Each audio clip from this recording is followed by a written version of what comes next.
Le sujet est très beau et il y a un mot-clé dans ce sujet, c'est retour d'expérience. Et donc j'aurais envie de faire un premier tour de table, alors c'est pas vraiment une table, c'est plutôt une lignée, en vous demandant sur ce sujet, donc c'est l'open data, les données ouvertes pour le développement, donc c'est le côté sustainable comme disent les Anglais, j'aurais envie de vous demander, est-ce que vous pouvez nous donner un ou deux exemples concrets, chacun, où vous avez, dans le cadre de vos entreprises, et si possible en Afrique, puisque c'est quand même le sujet du jour, eh bien, mis en œuvre des projets où il y avait l'open data et que ça avait un vrai enjeu autour du développement et de la durabilité. Parce que je pense qu'on va éviter de passer un quart d'heure à faire des définitions sur c'est quoi l'open data, données ouvertes, le développement, le durable, etc. Données illustrées, donc c'est un peu le thème du jour. Hein. La preuve par l'exemple. Un ou deux projets concrets que vos entreprises ont menés, vous avez pu voir, et si possible bien sûr en Afrique, autour de ces sujets. Je sens que vous êtes prêts à partir, donc je vous laisse la parole. Je pars. Je pense que c'est bon, allez-y direct. Bonjour tout le monde, très ravi d'être parmi vous, honorable assistance. Moi je suis Mohamed Saïdi, donc PDG de Big Informatique. Alors, dans la réalité, on n'a pas jusqu'à aujourd'hui mené un projet à son terme, mais on a démarré un projet. Voilà. Alors, en tant que président aussi d'une association de l'Est du pays algérien qui concerne particulièrement je préside une association de patrons d'entreprises dans différents secteurs d'activité.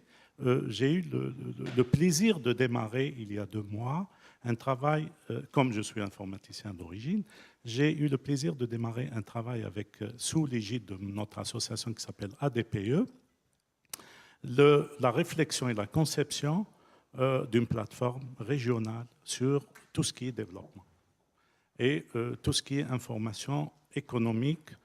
Et donc, on a mené à ce jour tout le travail de conceptualisation de l'opération, comment récupérer et collecter les données à travers énormément de sites web disparates qui existent aujourd'hui et qui répondent à des besoins spécifiques, informationnels, non formatés, l'information qui n'est pas formatée, l'information qui n'est pas régulière, etc. Comment pouvoir récupérer toutes ces données-là et les mettre dans un portail unique qui permet d'informer au quotidien les partenaires qui sont les responsables et les entreprises, les chefs d'entreprise, mais aussi d'informer aussi les citoyens et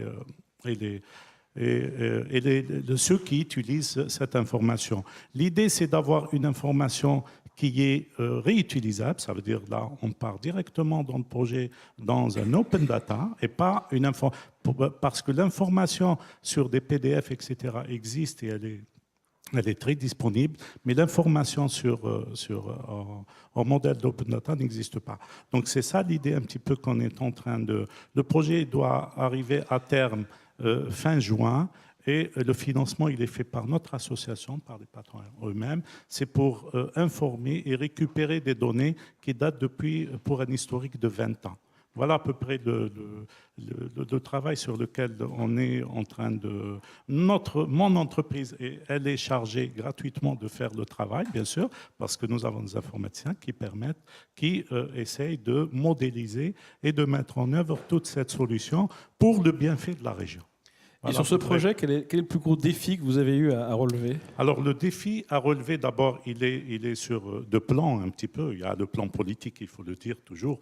Pourquoi? Parce qu'on veut informer sur des sujets un petit peu tabous, parce que mettre les budgets des communes et les budgets des wilayas sur une plateforme comme la nôtre, ça va être un défi. Mais on nous laisse faire puisque c'est régional. D'accord? Et donc, c'est comme ça qu'on a pensé le projet. Ça veut dire, nous, on peut oser au niveau de la région, d'accord? Mais on va essayer de vendre l'idée et ce genre de projet et même faire de l'accompagnement pour d'autres associations régionales qui se trouvent et qui sont au nombre à peu près d'une 30aine ou quelque chose comme ça. Voilà à peu près. Donc, c'est un défi politique d'abord. Pourquoi? Parce qu'on va mettre des informations que d'habitude, on ne les a pas, a priori et ni a posteriori.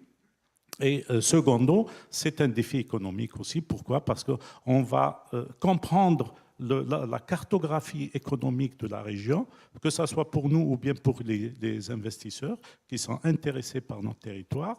On va aussi, nous aussi, extrapoler pour pouvoir orienter notre propre investissement, ça veut dire ou l'investissement de mes chers compatriotes, qui sont donc des patrons comme nous. Voilà les deux défis sur lesquels on est. Donc c'est un défi politique et un défi beaucoup plus de transparence. Je ne dis pas politique, je dis de transparence, et un défi aussi qui est économique. Pourquoi? Parce que si on commence à comprendre un peu l'ouverture de ces données-là vers le monde, donc il y avait des défis qui étaient pour la transparence et pour le contrôle des... Et il y avait aussi un défi qui est économique, c'est ce que cherche l'Europe. Merci. Merci beaucoup. Brice, je propose qu'on fasse...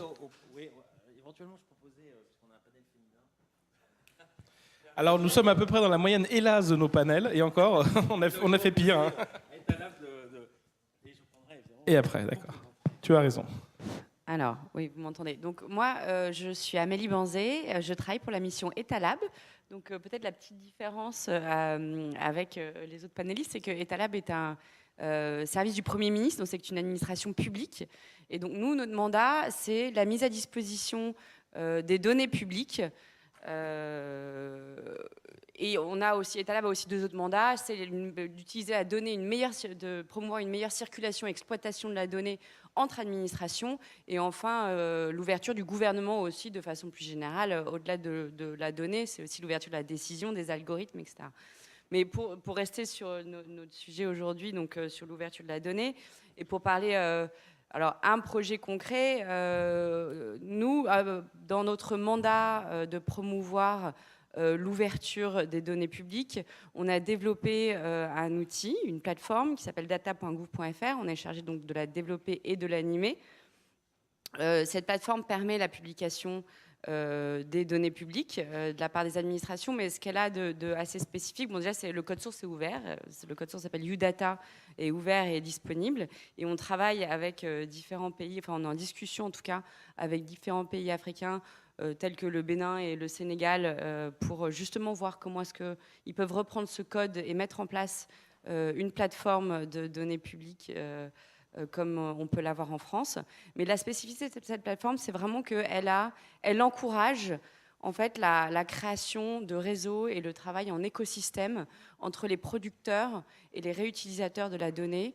C'est-à-dire que déjà sur data.gouv.fr, il est possible de publier, les administrations publient leurs données, mais aussi n'importe quel acteur a le droit de publier des données, donc le secteur privé, le secteur, les associations, avec vraiment l'idée de dire que la donnée est intéressante que si elle couvre un champ géographique, historique, le plus large possible. Et donc de pouvoir permettre à différents acteurs de publier leurs données sur cette même plateforme permet vraiment cette discussion entre même producteurs et cet échange entre producteurs de données. Et enfin, elle a aussi la faculté de poster les réutilisations qui sont faites à base de ces données. Donc aujourd'hui, data.gouv.fr, c'est 28 000 jeux de données de plus de 1213 organisations, avec à peu près 2 millions de visites par an, qui est un chiffre qui grandit chaque année. Rien que sur les données de développement durable, il y a 2027 jeux de données, exactement, publiés par 170 organisations, qui sont publiés par le ministère de l'écologie, enfin de la transition écologique et solidaire, mais aussi par des collectivités territoriales, mais aussi par des associations, mais aussi par des organisations comme Météo France. Donc on a sur data.gouv.fr ces verticalités, ce qu'on appelle les verticalités thématiques, qui permettent vraiment de publier un large champ de données. Et excusez-moi, il y a aussi, on travaille en ce moment aussi sur le service public de la donnée. Donc le service public de la donnée a été inscrit dans la loi pour une république numérique. Et l'objectif de ce service public de la donnée, c'est de mettre à disposition, mettre en valeur et mettre à disposition des citoyens les données essentielles au développement économique, essentielles au développement social. Et aujourd'hui, en France, on a commencé par identifier 9 jeux de données. Donc on les a identifiés dans un travail de de participation, de collaboration citoyenne à travers une consultation.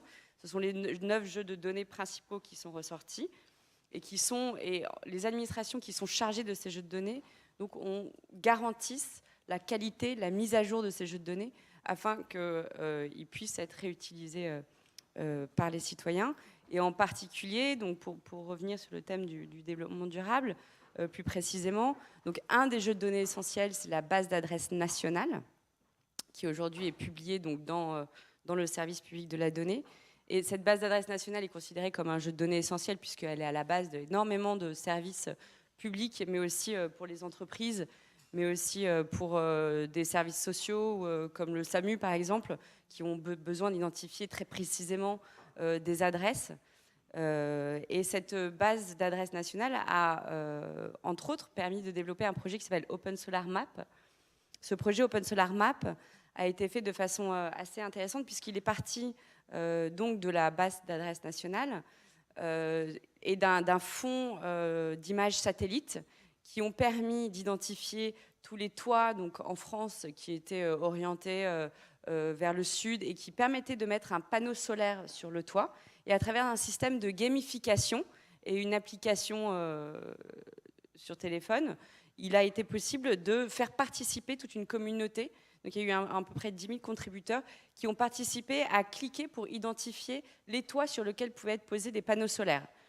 Et grâce à un système de machine learning, petit à petit, l'algorithme a permis d'identifier automatiquement l'orientation des toits qui étaient favorables à la pose d'un panneau solaire. Et en recroisant cette base de données avec les bases d'ensoleillement de la France, il a été possible de déterminer quelles étaient les zones où il serait le plus évident et le plus efficace de poser des panneaux solaires. Merci pour ces exemples concrets. J'ai une petite question grossière, désolé. Tout ça, c'est gratuit? Tout ça, un jour, il y a un modèle économique derrière. On peut se dire qu'une partie pourrait générer, vous parlez d'écosystème, une rémunération de certains des acteurs? Alors non, justement. Entre autres, la loi pour une république numérique précise bien que les données publiques doivent être ouvertes par défaut. Donc les données publiques sont produites par les administrations publiques, sont souvent au cœur de la mandat de ces administrations, sont donc financées par les finances publiques. Et donc, ce sont des ressources qui doivent être mises à disposition gratuitement, réutilisables sans finalité particulière et sans justification particulière par n'importe quel citoyen. Donc c'est la définition de l'open data.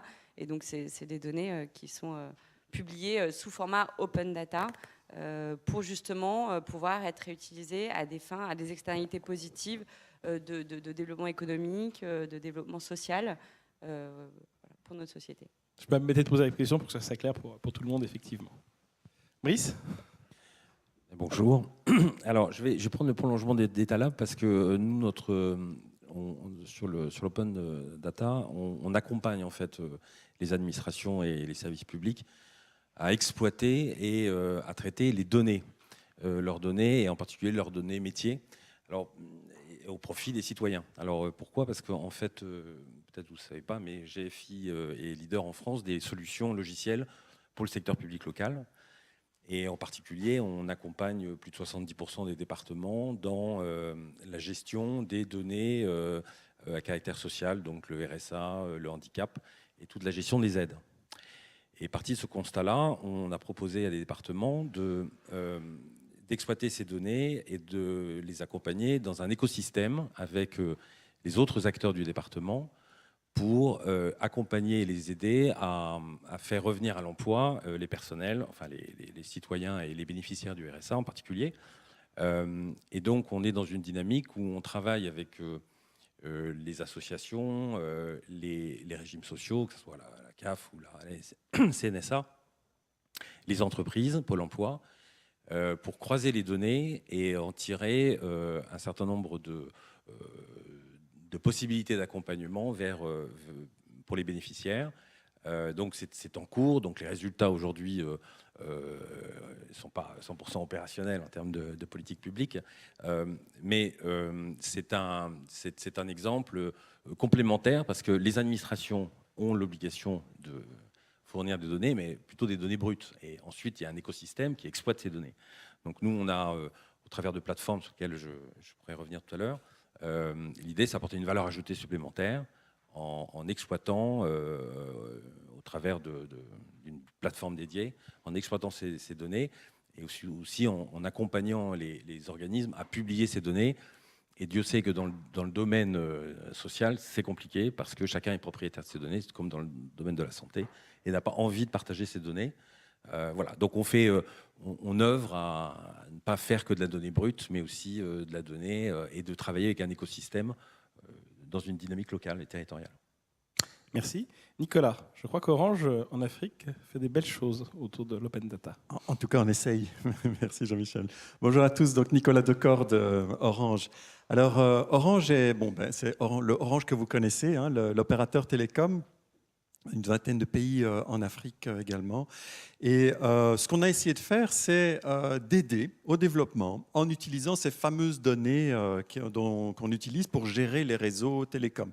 Donc chaque fois que vous passez un appel, hein, vous désignez le numéro de votre correspondant, votre propre numéro, et puis il y a une antenne en dessous de laquelle vous êtes, dont on a besoin de tout ça pour pouvoir transmettre l'appel à quelqu'un d'autre. Et donc ces données-là, une fois qu'on les pseudonymise, c'est-à-dire on remplace tous les numéros significatifs par des clés sans significatif, eh bien, ce sont des données qui sont toujours très sensibles, qui sont toujours considérées indirectement des données personnelles, donc on les traite avec la plus grande prudence, mais ce sont ces données-là qu'on a commencé à travailler pour les mettre à disposition dans un premier temps de chercheurs. Donc on a fait 2 challenges, un challenge en Côte d'Ivoire et un challenge au Sénégal, dans lequel on a préparer des données, on les a tronçonnées, agrégées, enfin toutes sortes de mécaniques qui ont été faites dans nos laboratoires pour les amener à un niveau qu'on considérait de l'anonymisation de données. C'est un niveau qu'il est excessivement difficile de craquer, si pas impossible, ou en tout cas invraisemblablement plus cher que simplement d'appeler quelqu'un à un call center et d'essayer de retrouver la personne, ce qui est une méthode beaucoup plus efficace si on cherche quelqu'un. Et donc ces données ont été mises à disposition du monde académique, sous contrat, hein, de respect de toute une série de conditions. Et on a eu à peu près 260 universités dans les 2 challenges qui ont participé, donc de partout sur la planète, hein, donc les Américains, Japonais, Chinois, Australiens, et une série de pays en Afrique également. Et donc, on a trouvé des choses extraordinaires. On a trouvé des gens ont repris nos données et ils les ont transformées par des algorithmes astucieux en, par exemple, transformant la mobilité des gens en mobilité adaptée à des analyses d'épidémiologie de malaria, de sida, de méningite, de tuberculose, d'Ebola, toute une série de maladies transmissibles. Parce que si vous connaissez les déplacements des populations, eh bien, évidemment que vous savez améliorer les modèles d'épidémiologie. Donc, par exemple, dans le cas de la malaria, on a prolongé le projet au Sénégal avec un travail avec la Gates Foundation qui a financé des chercheurs. Et donc, on a réalisé des cartes et qu'on est allé donner au ministère de la Santé, donc à la PNLP, le programme de lutte nationale contre le paludisme, en leur montrant qu'ils devaient orienter leur politique nationale différemment parce qu'ils allaient être plus efficaces dans certaines régions du territoire où on voyait des déplacements qui amenaient des statistiques de déplacement, hein, j'insiste, où on voyait la malaria réapparaître à cause de mouvements de population, ce qui n'avait pas repéré par des études classiques. Il y a eu des analyses sur les taux d'alphabétisation. Le pourcentage de SMS par rapport au pourcentage de voix vous permet de créer des cartes du taux d'alphabétisation très très bien corrélées avec les études statistiques nationales. Des analyses de mobilité, où faut-il construire des routes, où doit-on construire des hôpitaux, où doit-on placer les écoles. Des analyses également sur des risques alimentaires où on voit des mouvements dans les populations qui sont indicateurs de risques, etc. Donc ces 2 challenges ont vraiment ouvert la porte et la boîte, je dirais la caverne d'Ali Baba. On s'est dit c'est extraordinaire tout ce qu'il y a là-dedans, mais on ne peut pas continuer à travailler comme ça. Comment pourrait-on inventer de meilleures méthodes pour mettre à disposition un accès à des données et pas forcément aux données brutes? Parce que dans le cas des opérateurs de téléphonie et de nombreuses institutions qui ont des données privées, hein, les banques, les réseaux électriques, les retailers, hein, donc les grands magasins, eh bien évidemment que tout le monde est désireux de participer au développement national, mais on est évidemment contraint aussi par des questions évidentes. Je veux dire, dans nos données, il y a la valeur de nos segments, il y a où on fait des promotions pendant l'année, on voit notre taux de churn, donc les clients qui nous quittent. On voit énormément de choses dans nos données pour quelqu'un qui sait les analyser. Donc quand on met des données à disposition, disposition, on est face à ce risque-là. On souhaite aider, mais quand même pas en étant idiot. D'autres problèmes, c'est évidemment le problème par lequel j'ai commencé, la privacy. Il faut avoir des techniques excessivement robustes pour éviter qu'on retrouve monsieur ou madame Michu. Et puis, troisième type qu'on a également qualifié de privacy, donc on parle de la triple privacy chez Orange, c'est la privacy quelque part des États ou des grandes communautés, des gens qui ne souhaitent pas qu'on observe tout et n'importe quoi en permanence. Faut-il observer des zones sensibles du pays, un port, une région où il y a des ambassades, enfin, il y a toutes sortes de choses que l'on voit dans nos données. Faut-il les mettre à disposition de tout le monde et de tous les algorithmes? Ce sont évidemment des questions de gouvernance qui se posent, qui n'ont, pour ainsi dire, jamais été abordées et dans lesquelles, petit à petit, avec beaucoup de prudence, on commence à entrer avec de nouveaux projets. Donc, j'ai juste cité un dernier projet parce qu'il est aussi exemplaire de ce qu'Orange essaie de réaliser. Donc, sur base de ces données, mais aussi d'un nouveau dataset. On participe en ce moment à un projet que vous allez voir apparaître à la COP 23, donc COP 21, 22, donc c'est la 23 maintenant bientôt à Bonn. Et on a participé à un challenge, on a en fait initié le challenge avec les Nations Unies de Data for Climate Action. Et on a mis des données à disposition pour trouver des innovations qui aident vraiment à améliorer, trouver des solutions pour réduire les impacts climatiques. Et une de ces choses, par exemple, pour vous dire, c'est pas toujours des données sensibles, c'est pas toujours des données avec des individus très délicates à manipuler. Il y a un dataset qui est très astucieux, c'est que quand vous n'avez pas de câble au sol ou de fibres qui connectent les antennes entre elles pour faire le réseau, eh bien on passe par l'aérien. On envoie toutes les communications d'une antenne, on les envoie un peu plus loin par un petit faisceau. Et donc il y a une petite antenne spécialisée qui va juste simplement à l'antenne suivante. Et puis ça saute comme ça d'une antenne à l'autre. Il se fait que s'il pleut entre ces deux antennes, eh bien à la réception de ce petit faisceau, qu'on suit comme le lait sur le feu pour que ça se passe bien, eh bien on voit une baisse de la qualité du signal. Et donc c'est ça ce qu'on a collecté, les baisses de qualité du signal de toutes les antennes qui reçoivent un faisceau à distance. Et ça, il y a des gens qui se sont penchés sur le sujet et qui transforment ça en algorithme, grâce à des algorithmes pour transformer ça en indicateur de volume de pluie. Donc dans une région comme l'Afrique, où le Sénégal, par exemple, 65% de son économie, c'est l'agriculture, ils ont 23 stations météo connectées, d'accord, 23. Donc nous, on pourrait, par ce type de mécanisme, en une fois activer notre réseau et le transformer en une immense station météo. Donc vous comprenez l'intérêt, le faible coût de l'opération, c'est juste un peu de software à distribuer, et l'intérêt évidemment pour le développement de ce type de solution. Donc on est occupé à innover dans ce type de choses. On espère qu'il y aura quelque chose de crédible qui va sortir de l'initiative. Et je crois que c'est un peu exemplaire de l'innovation qu'on pousse en faveur du développement. Mais ça, c'est de la RSE, ou demain, tu te dis, il y a un modèle économique pour Orange. Après tout, vous êtes une entreprise commerciale, hein, même que vous viviez. Oui, tout à fait. Voilà. Il y a un modèle économique derrière. Excellente question, parce que c'est évidemment, on est tous occupés à un petit peu se gratter la tête. Parce que quand une entreprise, une grande institution est capable de financer un projet et de faire du développement, donc en l'occurrence, le projet dont je dirais peut-être un mot vers la vision, qui est financé par l'AFD, c'est évidemment excessivement précieux. Et donc, dans des circonstances comme ça, eh bien, on collabore avec des moyens financiers. Évidemment qu'en Afrique, on est très souvent face à des institutions, des NGO, etc., qui n'ont pas les moyens. Le ministère de la Santé, il doit d'abord distribuer des médicaments et engager des médecins avant de réfléchir à des données comme ceci ou des données comme ça. Donc on est évidemment face à un problème de ressources financières, de compétences, etc. Donc on est dans une démarche là où il faut réfléchir un peu intelligemment. Donc il faut faire des montages à plusieurs acteurs. Il faut trouver des modèles économiques un peu indirects. Par exemple, est-ce qu'il n'est pas opportun pour toutes les entreprises qui participeraient de cette manière-là de leur donner un petit avantage fiscal, de sorte que, bon, effectivement, ils n'ont pas de revenus, mais au moins ça ne leur coûte pas plus cher. On réduit la taxe sur le profit et ça permet d'investir dans ce type de plateforme et clairement de contribuer au développement du pays. Donc c'est un exemple, mais il y en a différents. Donc je crois qu'on va devoir être créatif pour arriver à avoir un modèle économique qu'on appelle sustainable au sens littéral du terme. Il faut que ça tienne la route parce que ça doit grandir. Et on peut faire un peu de RSE et de fondation, mais ça a une taille finie, ce genre de support. Ce qu'il faut arriver à faire, c'est du développement. Tout à fait. On va terminer notre petit tour de table, merci Nicolas, par la Réunion. Un peu de soleil. Du soleil partout en Afrique. Antoine Noir-Busson, donc pour Digital Réunion. Alors, la Réunion, nous n'avons pas d'open data. Très très peu, quelques données qui sont mises à disposition. Donc, qu'est-ce qu'il fait là? C'est pas un expert de l'open data. En fait, la démarche à la Réunion sur l'open data a été entamée en 2008 sur la libération ou la mise à disposition de données touristiques. Alors, ce n'est pas de l'open bar, c'est vraiment de la mise à disposition. Et puis, depuis, plus rien. Plus rien, tout simplement parce qu'il y a une vraie complexité pour nos collectivités à s'organiser et à travailler sur la libération de ces données. Donc, l'objectif de cette session était de parler de retour d'expérience. Et l'open data est aujourd'hui considéré à La Réunion par l'ensemble des collectivités qui entament cette démarche comme une réelle opportunité de faire vraiment une transformation numérique. Alors, bien sûr, nos collectivités n'ont pas attendu en fait l'opportunité de l'open data pour transformer leurs services de façon par compétences et en silo. Donc, on a des améliorations sur chacune des activités. En revanche, un projet open data est un projet transverse et surtout qui doit être mené en mode projet. Donc des compétences ou des savoir-faire qui étaient relativement rares dans nos collectivités, alors qu'il s'agisse de PCI, de la région ou de communes. Et depuis en fait maintenant 2 ans, il y a une vraie démarche à La Réunion sur l'ensemble des collectivités pour faire de l'open data un ensemble de projets vitrines internes et vitrines externes, sur la capacité de ces collectivités à se transformer.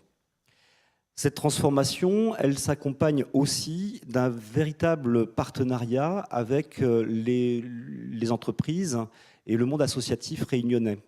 À 2 niveaux. Premier niveau, avec notre association Digital Réunion, nous avons créé un club des DSI qui a pour fonction d'échanger avec les différentes directions des collectivités pour déterminer quelles sont les données dont ils pourraient avoir besoin, données publiques dont ils pourraient avoir besoin, et les collectivités font un retour aussi sur les données qu'elles souhaiteraient voir libérées par certaines entreprises. Donc il y a un échange en tout cas qui est ouvert sur ces sujets et il va continuer d'être traité sur les semaines et les mois à venir. Et ensuite, par une deuxième association qui s'appelle le SBA, la stratégie du bon achat, qui, donc Small Business Act pour la France, mais qui a été stratégie du bon achat pour la Réunion, qui a pris l'initiative de collecter en fait l'ensemble des informations sur les marchés publics et de les libérer et de les mettre à disposition. Et il y aura prochainement un site au mois d'avril sur les données publiques des marchés passés. Donc avec bien sûr une répartition géographique par type de marché, etc. etc.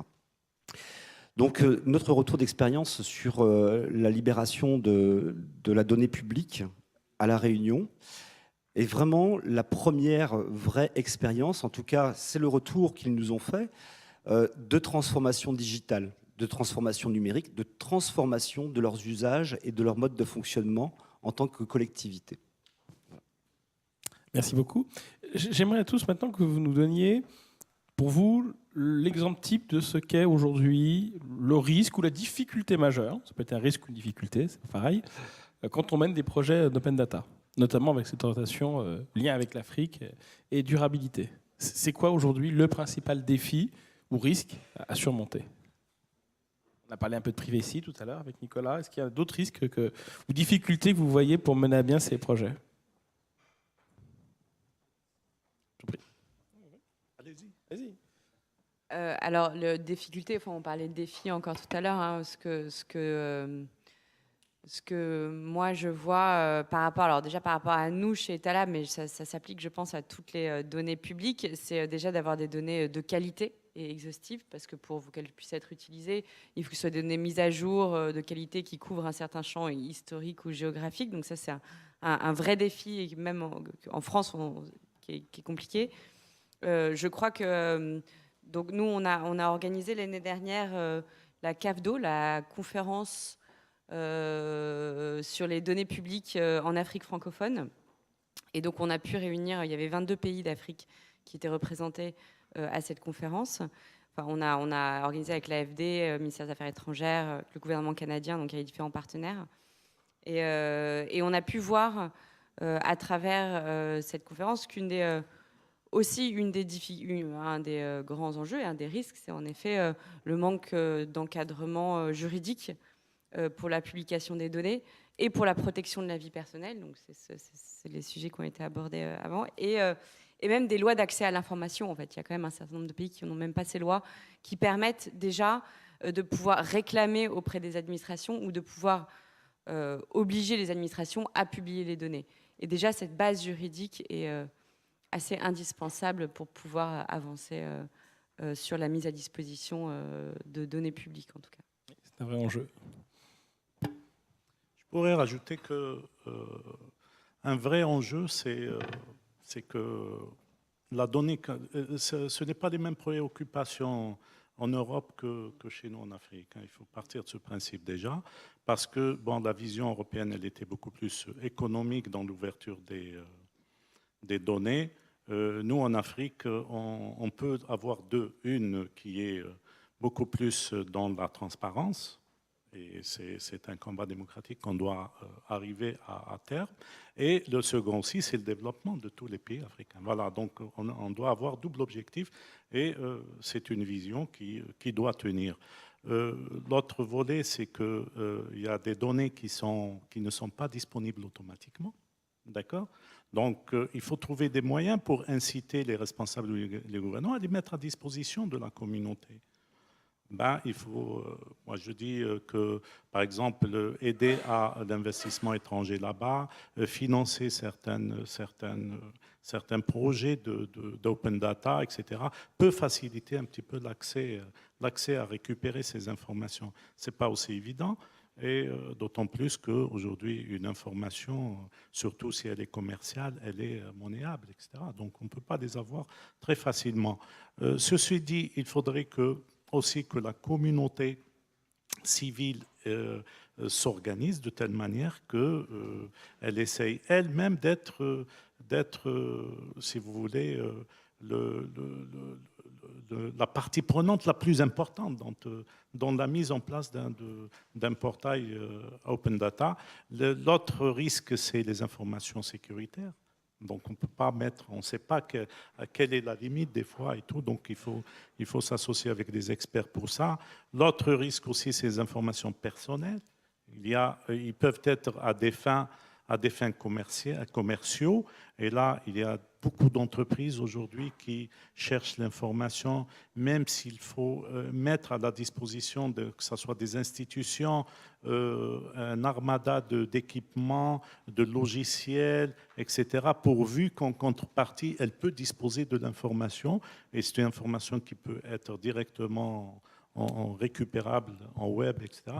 Donc, c'est tous les défis auxquels cas nos pays doivent faire face, et on doit être conscient qu'il faut mettre tout ça sur un document pour la partie juridique. Sinon, on va se retrouver avec des données qui se baladent d'un continent à un autre. Oui, dimension importante en effet. Maïs ? À l'aune de nos projets qu'on conduit en Afrique auprès des gouvernements, moi je vois deux difficultés. La première, c'est une difficulté technique, c'est-à-dire que pour avoir, si on parle d'open data gouvernemental et pour publier de l'information, il faut déjà qu'il y ait des systèmes sources.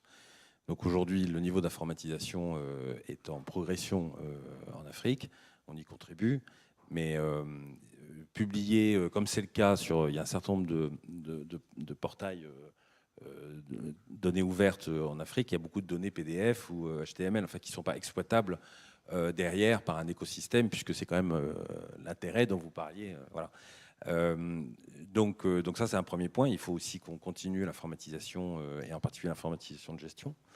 Et la deuxième difficulté, elle est d'ordre culturel. C'est-à-dire que, évidemment, Open Data, ça amène la question de la transparence, donc que tout le monde recherche. Mais derrière, il y a les résistances légitimes des acteurs ministériels ou des opérateurs publics à conserver, pas forcément pour des questions de confidentialité, mais simplement culturellement, à ne pas donner de l'information, parce que cette information, elle contient évidemment, elle donne de la transparence, et c'est pas forcément ce qu'on cherche à faire. Donc, je dirais le cadre réglementaire pourra aider en obligeant les administrations. Il faut oublier derrière qu'il y a des équipes, il y a de l'homme, et aussi il faut convaincre de l'intérêt de publier cette information. Qui a éventuellement été difficile. Donc on peut rentrer dans un cercle vertueux. Les systèmes de gestion concourent à donner de la transparence en termes de process et en termes de données. Et il faut inclure dans les projets cette dimension de publication d'informations. Voilà. Merci. Brice. De notre côté, nous avons rencontré principalement 3 difficultés. Donc effectivement, celle que vous avez indiquée en deuxième point, notamment sur le droit de réserve des fonctionnaires de nos collectivités territoriales, qui est régulièrement évoqué. La deuxième difficulté, pour avoir une donnée qui soit exploitable et intéressante, il faut s'assurer que plusieurs collectivités vont libérer des jeux de données cohérents entre eux. C'est-à-dire que l'exploitation extérieure soit réalisable, soit parce que les jeux de données traitent du même sujet et soient mis à disposition sous des formats qui soient cohérents entre eux.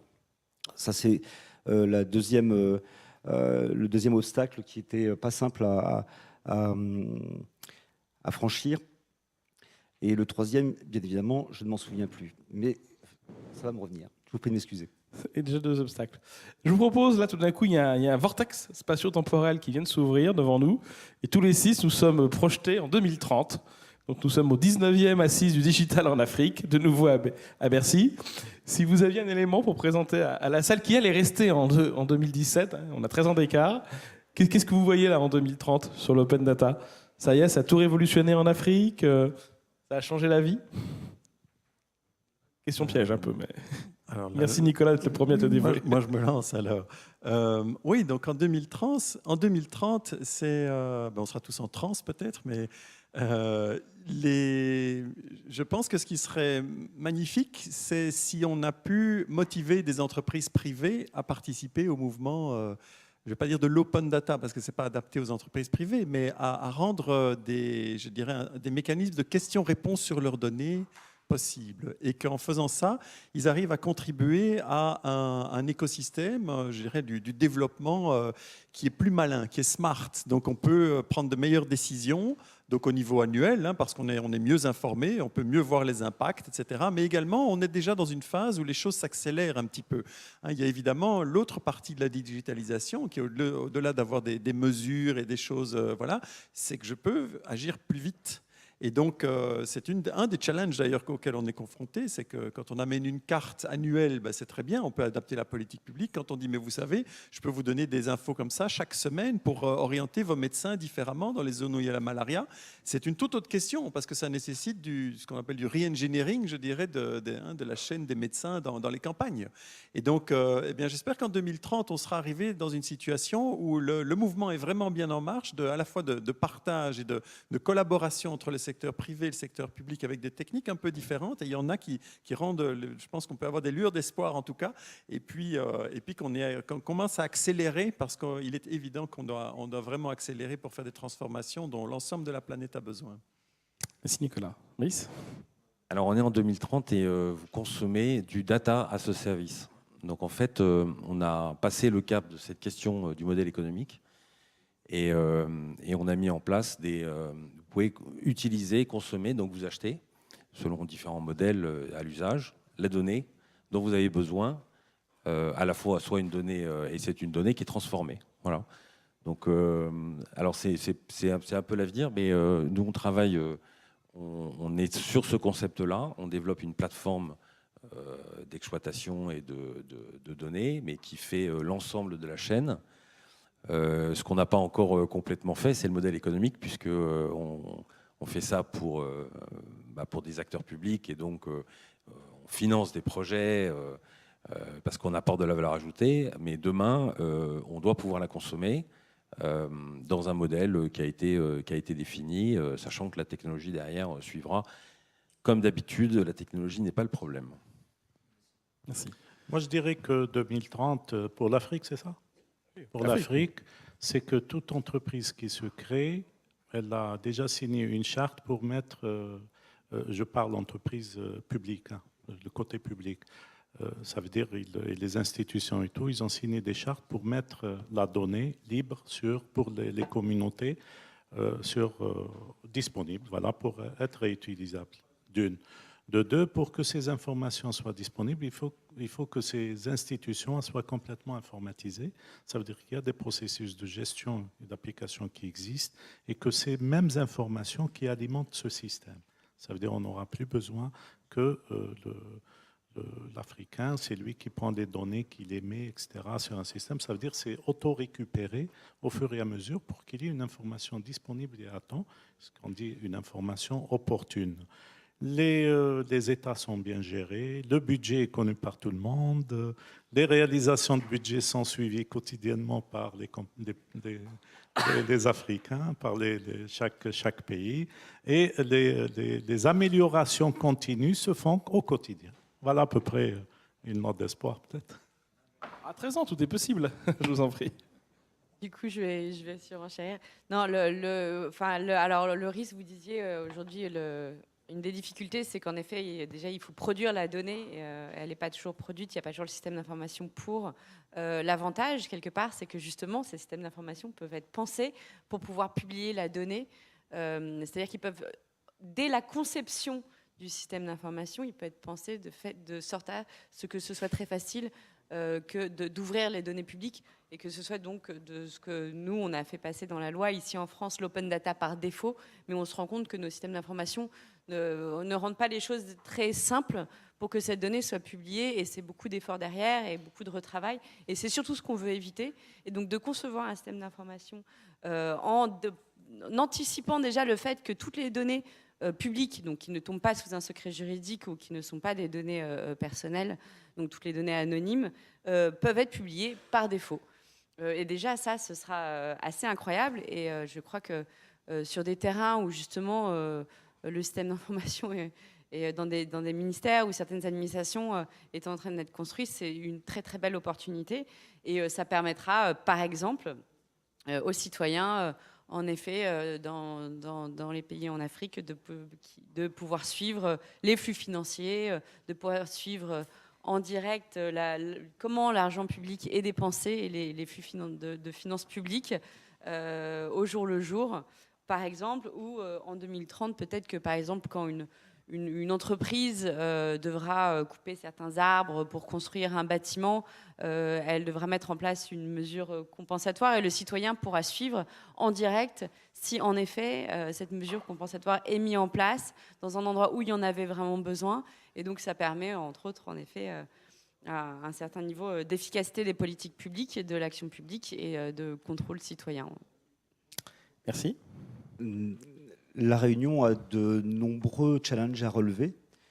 2030 est un horizon très court pour tous les relever. On peut vous envoyer en 2050, hein, si vous voulez.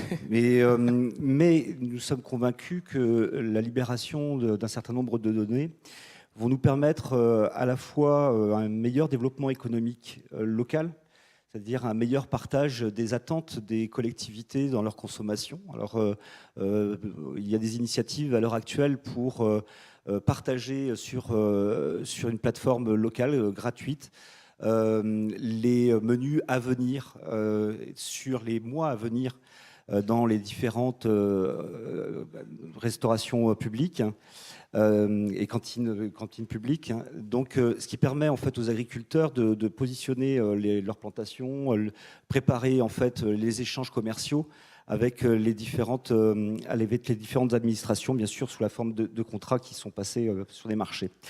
Nous avons aussi une jeunesse très forte à La Réunion. Nous avons une population très très jeune et nous avons aussi une difficulté majeure à relever, c'est d'avoir sur une population de 800 000 habitants 115 000 personnes illettrées. L'open data doit nous permettre de mieux cadrer et de mieux orienter nos politiques en termes d'éducation et d'accompagnement des populations les plus défavorisées. Donc tous ces éléments sont des éléments essentiels pour ces défis qui sont majeurs pour La Réunion en tout cas. Merci beaucoup. Dans Open Data, il y a Open. Et donc on avait bien dit qu'on garderait un quart d'heure à la fin pour un jeu de questions de l'assistance. Et on fait aussi de l'Open Animation. Et d'ailleurs, félicitations aux gens de l'Open Data, puisque à 10 secondes près, nous respectons l'horaire, c'est impeccable. La règle du jeu pour les questions, vous vous présentez Et c'est une question, pas un commentaire ou ma vie, mon œuvre. Monsieur, vous avez le micro juste devant vous, branchez-le, présentez-vous et votre question. Merci. Ali Kahlan, je suis d'Algérie, je suis chef d'entreprise. Ma question, en fait, elle est en 2 volets. Actuellement, nous avons plus même du tiers de la population mondiale qui est connectée à l'Internet à travers le mobile. En Afrique du Nord, on est à peu près dans les 65-70%. L'Algérie, que je connais très bien, c'est mon pays, on est à 80%. Le problème dans notre pays, et je crois que pas mal de pays africains partagent le même type de problème, c'est que le pouvoir continue à fonctionner. Celui qui détient l'information détient le pouvoir, d'une part, et évidemment la culture du secret à l'extrême. Alors, ma question est très simple. Comment voyez-vous les possibilités, les leviers qui permettront donc à ces tenants du pouvoir, à ces gouvernants, de lâcher prise? Parce que l'information, évidemment, les données qui deviennent information pour l'utilisation sur le mobile, qui est une utilisation individuelle, donc qui va directement vers l'individu pour améliorer donc sa vie, comment faire pour que les gouvernants puissent enfin commencer à donner cette information sous une forme exploitable? Le deuxième volet de la question est très simple, en fait. Comment aussi leur expliquer? Parce que le gros problème est là. Hein. On a évidemment des contacts, comme disait mon ami tout à l'heure, en tant que mouvement associatif avec ces gouvernants. Et puis ils nous disent, mais comment différencier l'information qui ne doit pas être donnée, celle qui peut éventuellement être donnée, et celle qui ne doit pas être donnée du tout? Il y a aussi un problème évidemment de culture, et de savoir de quelle façon traiter l'information. Quand elle existe, hein. Parfois elle existe, on ne sait pas qu'elle existe aussi. Hein. Elle peut exister sans qu'on sache parce qu'on ne sait pas où elle est. Donc voilà. 2 très bonnes questions, en fait, sur la conduite du changement associée à ces projets. Qui veut se lancer? Plusieurs personnes peuvent répondre, à votre guise. Un petit point, alors, puisque la question aussi adressée à la question des télécoms, donc je profite de... donc il y a une double question. Il y a effectivement la question un peu technique de comment mettre à disposition dans des bonnes conditions. Et donc là, l'AFD nous aide un projet que je signalais tout à l'heure, qu'on démarre et qui est en fait une bonne piste de solution. C'est un projet qui s'appelle OPAL, pour Open Algorithm. Et l'idée, c'est d'installer une petite plateforme localement dans l'entreprise privée, hein, que ce soit une banque ou un telco. En l'occurrence, on commence chez Orange par un telco. Et donc ça, c'est la première pièce du puzzle, et les données sont pseudonymisées là. Et deuxième pièce du puzzle, de manière intéressante, c'est qu'on crée un Algo Store. Vous connaissez les App Store, hein, vous allez chercher des apps. Eh bien, on va faire un store avec des algorithmes ouverts, qui sont des algorithmes certifiés. On dit c'est un algorithme qui fait bien son boulot. Il fait juste un calcul d'indice de pauvreté, il le fait comme ça, vous pouvez lire le code, il est certifié, il ne fait pas autre chose. Et donc, une entreprise privée, disons Orange, Tunisie, eh bien, pourrait choisir de rendre cet algorithme disponible. Donc on va héberger ce code sur les données et ouvrir l'accès aux résultats des calculs de cet algorithme qui va faire de la mobilité ou des choses comme ça. Donc ça, il y a des techniques comme ça qui deviennent vraiment intéressantes et réalistes pour des entreprises privées parce qu'on décide au préalable du degré de granularité, du bruit qu'on laisse dans les données, des zones que l'on va flouter, etc. Donc on peut contrôler un peu les choses. Maintenant, qui décide de ça ? Du niveau de c'était la deuxième partie de votre question. Eh bien, dans le projet Opal qu'on démarre Orange au Sénégal et avec Telefonica en Colombie, on crée ce qu'on a appelé, c'est un acronyme, hein, le CODE. C'est le Conseil d'orientation pour le développement et l'éthique. C'est un conseil des sages qui a pour mission d'aider Orange ou Telefonica en Colombie à discuter de ces questions. Hein, la loi n'existe pas sur ce genre de questions. Là où il y a la loi, on applique la loi. La question ne se discute pas. Mais par contre, il y a des tas d'autres questions pour lesquelles il faut avoir un avis. C'est une opinion qui dépend de la culture locale, des conditions du moment, du groupe de gens qui sont autour de la table, etc. etc. Mais donc, on met en place un conseil des sages qui est un conseil pour donner des opinions sur comment utiliser quels algorithmes, pour faire quoi, dans quelles conditions, et qui permet au moins d'avoir un débat en représentant correctement la société sur ce type de sujet. Je pourrais rajouter quelque chose sur le premier volet. C'est que dans ce genre de projet, il y a des parties prenantes. Et ces parties prenantes, généralement, ils sont 5 ou 6. Et le gouvernement fait partie, c'est une partie prenante. Donc le gouvernement, les citoyens, donc à travers la société civile, les experts, ceux qui doivent justement définir quel type d'information qui pourrait être ouverte, quel type d'information qui ne l'est pas. Le troisième, c'est et donc les citoyens, le gouvernement, les experts, les informaticiens, ça veut dire le codage, ceux qui développent et qui récupèrent l'information, etc. Et, tout. Et les cinquièmes, c'est les consommateurs. Donc les consommateurs, ça peut être des entreprises, ça peut être de l'université, ça peut être des instituts de recherche, ça peut être...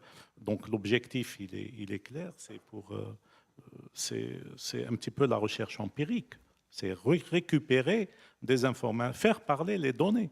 Donc, c'est tout un travail d'accompagnement et le gouvernement fait partie de ce groupe-là. Et donc, c'est un petit peu, il faut en discuter, il faut vraiment valoriser l'intérêt qu'il a. Lui, en mettant à la disposition de la communauté, ça pourrait être une information qui pourrait aider le développement du pays. Ça pourrait être une information aussi pour l'image de marque du pays. Ça veut dire que les gens qui vont, surtout les IDE, ils remarquent ces informations-là, ils vont se dire c'est un pays où je peux y aller avec la grande confiance, il n'y a aucun problème. D'accord ? Donc, je pense que l'accompagnement au changement, il est fait dans ce sens. Hein. Pour la deuxième question, je laisserai. Pour compléter, ouais, c'est effectivement, il existe aujourd'hui, il y a l'évangélisation à faire sur la question donc il y a du réglementaire qui doit être accompagné parce que les fonctionnaires, quand il y a de la résistance à la transformation, déjà le premier frein à lever, c'est de dire clairement que ce qu'on leur demande de faire est autorisé. Ce qui n'est pas souvent le cas parce qu'il y a du droit coutumier, donc on pense que donc là clairement on affiche que c'est comme pour les KPI, enfin c'est comme pour la signature électronique. Donc aujourd'hui il n'y a pas beaucoup d'historique, donc on peut aller vite, c'est-à-dire il n'y a pas non plus d'histoire. Et après, au plan plus opérationnel, il existe des agences gouvernementales. Maintenant, beaucoup de pays, que ce soit l'ANSUT, l'ADIE, l'ANSSI, doivent s'emparer aussi du sujet. Au même titre que là, l'ANSUT va créer un département cybersécurité. De la même manière, il faut savoir un rôle interministériel qui puisse ensuite faire de l'évangélisation et puis opérationnellement aider les ministères. Parce que quand on a... Voilà. Et grâce à ça, on pourra peut-être avancer plus rapidement sur le sujet. Merci pour ces réponses à cette très bonne question. Monsieur, je vous en prie. Oui. Sous bouton, vous appuyez. Voilà, vous pouvez parler. Ok, puisqu'il faut se présenter. Donc moi, c'est Chrysostome. Je suis d'origine congolaise, mais je suis de nationalité française. Donc j'interviens à l'Institut Léonard de Vinci pour tout ce qui est en MBA, Management de la sécurité des données numériques, donc tout ce qui est gouvernance de la donnée. Donc la question que je voudrais poser peut-être un peu plus particulièrement à la dame, c'est vrai qu'au niveau des risques, en mai 2018, c'est vrai qu'au niveau de l'Europe, il y a quand même cette insistance de se mettre en conformité par rapport au traitement des données à caractère personnel. Okay. Et maintenant, dans le contexte de l'Afrique, comment est-ce que vous voyez cela ? Est-ce qu'il n'est pas de votre initiative d'inciter les gouvernements à s'intéresser à la question pour permettre en fait un partage équilibre de la valeur autour de la donnée. Le rôle de la France, peut-être, pour inciter ses collègues africains. Alors, d'être dans la discussion, ce sont des discussions sur la gouvernance, sur la bonne gouvernance de façon générale, que ce soit sur la gouvernance de la donnée ou autre chose.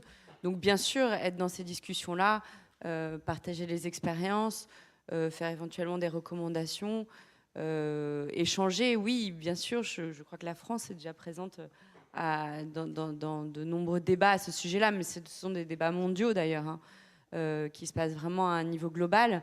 Après, c'est quand même des questions de souveraineté nationale, donc c'est vrai que c'est à chaque gouvernement de placer, de définir le cadre juridique pour le traitement des données personnelles. Et puis, comme vous disiez, monsieur, avant aussi, le cadre juridique pour, de façon générale, le partage des données, pour pouvoir rassurer justement les agents publics de quelles données ils peuvent publier, pour pouvoir rassurer les citoyens sur comment sont utilisées leurs données. Et donc, c'est en effet, ce sont des questions extrêmement importantes. indispensable aujourd'hui, et puis ça va aller. J'espère que la grande majorité des gouvernements vont petit à petit se rendre compte de l'urgence de mettre en place ces bases juridiques.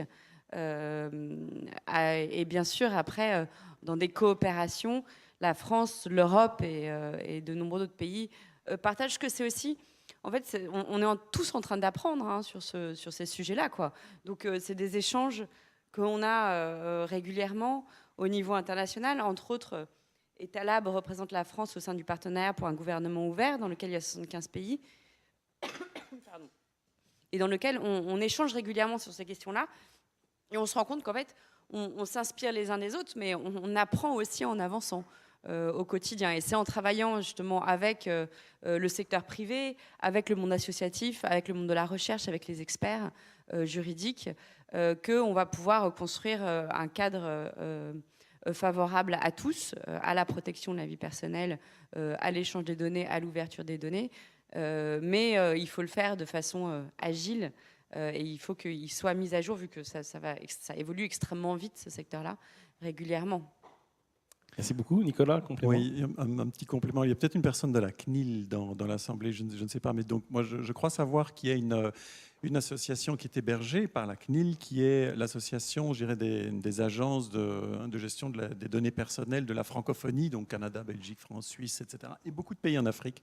Et donc il y a une animation d'un réseau pour sensibiliser à l'évolution de la régulation dans ce sens, et il y a des actions concrètes qui en résultent, puisque par exemple au Sénégal, où on travaille, eh bien, la CDP, la Commission des données personnelles du Sénégal, a décidé de prendre le modèle de l'Europe, la GDPR, pour faire évoluer sa régulation. Donc, voilà, c'est peut-être un petit élément de complément. Une dernière question ici, monsieur. Bonjour, Ariel Gomez, je suis éditeur du magazine Smart City Mag. Je reviens sur la question de la gouvernance. On se rend compte que déjà en France, c'est pas simple de mettre en place l'open data. Pour les collectivités, c'est un vrai souci, pour les petites collectivités notamment. Est-ce qu'il ne faut pas d'abord définir un cadre de gouvernance technique, ensuite un cadre de gouvernance politique, un cadre légal, et après éventuellement un conseil des sages qui pourrait statuer sur les questions qui peuvent être un peu plus philosophiques, on va dire, sociétales, etc. Question ouverte, hein, qui veut s'en saisir. Oui. Effectivement, on y a répondu. C'est effectivement la question de la réglementation, de la régulation, et puis après gouvernance opérationnelle. Il y a un travers africain qui est le même travers français, c'est que il y a les groupes de travail, il y a les commissions, etc. Et ensuite il y a les acteurs opérationnels. Et il faut aider les acteurs opérationnels. Bon, la discussion est importante, mais la gouvernance, etc. Mais après, il faut accompagner. Enfin, je le vois d'un point de vue ministériel et secteur public. Il faut vraiment accompagner les opérationnels, les agents, les managers, les décisionnaires, qui sont éventuellement plein de bonne volonté, qui ne freinent pas plus que d'autres. Simplement, ils n'ont pas, ils savent pas exactement de quoi on parle. Donc c'est un travail vraiment de fourmi qui est à faire, qui ne se fait pas en colloque, entre guillemets, qui ne se fait pas dans les réunions, qui se fait au plus près du terrain. Et il faut aussi donner des moyens à ces équipes-là, et qui sont aujourd'hui constituées, et dont le rôle interministériel est essentiel. Complément ? Oui, un petit complément. La gouvernance de cette libération des données, on doit l'envisager aussi dans le cadre d'un projet global. C'est-à-dire que les collectivités qui vont libérer une donnée, elles ne doivent pas s'arrêter à cette simple libération. Elles doivent aussi accompagner des jeunes pousses, des entreprises qui vont exploiter ces données. Et c'est ce projet global qui va faire qu'il va y avoir une utilisation de la donnée, qu'il va y avoir une motivation à libérer de la donnée, et il va y avoir un intérêt économique, sociétal, écologique, etc. Donc c'est vraiment dans le cadre d'un projet global qu'on va pouvoir en plus avoir une vraie gouvernance de ces données. Voilà. Il nous reste 1 minute. Une question très rapide, monsieur, et ce sera la dernière. Merci à Marc Kadraoui. Très courte et réponse rapide. À Marc Kadraoui, je dirige un cabinet de conseil. La problématique de l'open data, c'est aussi la problématique de la big data. C'est comment on valorise l'open data et derrière, comment est-ce qu'on l'intègre dans la big data, enfin comment on utilise la big data pour aussi la valoriser, mais derrière, comment on fait en sorte que ces données qu'on va sortir, qu'on va valoriser, elles disparaissent pas dans le monde de l'Internet ou dans le monde de... Comment derrière on crée de la valeur autour de ces données-là? Je peux répondre à cette question, c'est que c'est grâce à Big Data que nous avons pu atteindre Open Data. Vous savez que 2002, c'était l'année où la capacité dans le monde des données numériques ont dépassé les capacités des informations analogiques. Et donc à partir de là, aujourd'hui, on dit aussi d'après les statistiques, plus de 300 exabytes, ça veut dire qu'il y a 20 zéros derrière, de données existent dans le monde aujourd'hui. Et donc, c'est grâce à ça que la tendance open était pratiquement automatique. Ça veut dire s'il n'y avait pas beaucoup de données qui ont été mises sur des machines, on ne sait pas aujourd'hui de parler de l'open data. C'est grâce à ça. Malheureusement, les données étaient au début analogiques. Ça veut dire que c'est des PDF, c'est des Word, etc. Et tout. Aujourd'hui, on parle que ces informations doivent être sous un format qui pourrait être réutilisable. Donc, que ce soit des données en texte ou plus précisément en Excel. Voilà, je ne sais pas si j'ai répondu. Merci. Un dernier élément de réponse. Je vais peut-être répondre à la dernière partie de votre question et de votre intervention sur comment est-ce qu'on fait pour ne pas perdre l'usage qui est fait de ces données. Là encore, une des solutions, en tout cas, que nous, on essaye de mettre en place, ce sont des licences qui cadrent l'utilisation de ces données. Bien que ce soit de l'open data, ça n'empêche pas qu'elles puissent être cadrées. Et entre autres, il y a les licences ou par exemple les processus de share alike, où quand on utilise une donnée ouverte, il faut remettre en ouverture l'utilisation qu'on a fait, il faut repartager l'utilisation qu'on a fait. C'est ce qu'on essaye de faire aussi sur data.gouv.fr, ce processus vertueux de partager la réutilisation qui a été faite à la place des données et venir enrichir le jeu de données et venir enrichir les utilisations qui peuvent être faites à partir de ces données.